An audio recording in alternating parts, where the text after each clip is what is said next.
Hey everybody, great to be here.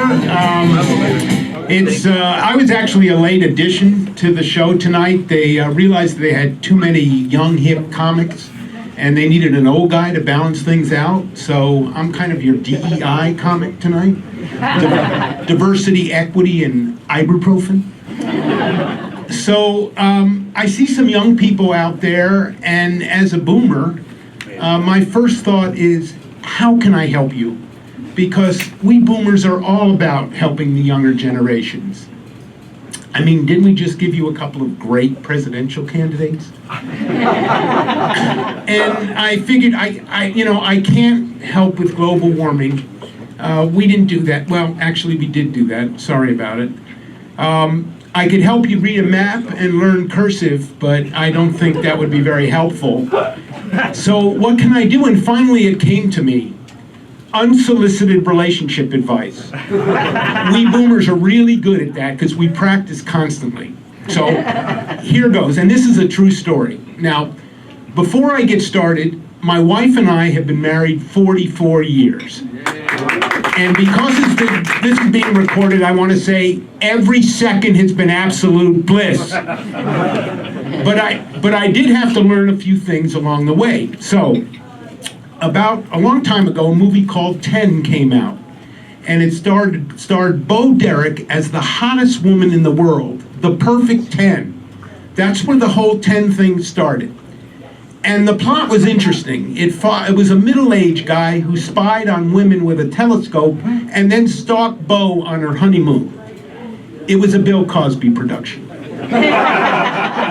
And actually it was a comedy and it killed, which just goes to show you how fucked up my generation really was.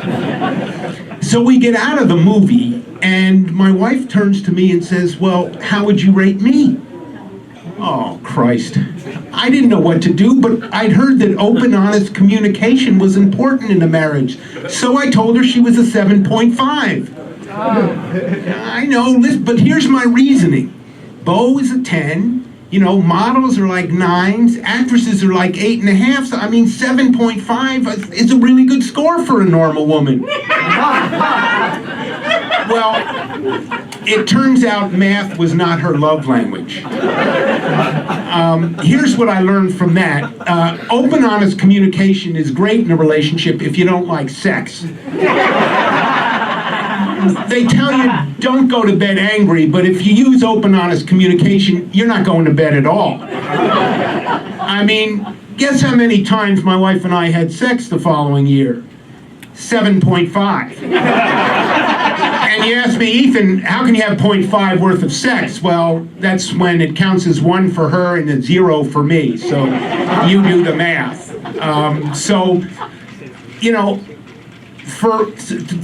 What you should learn from this is that in a relationship, open, honest communication is kind of like algebra.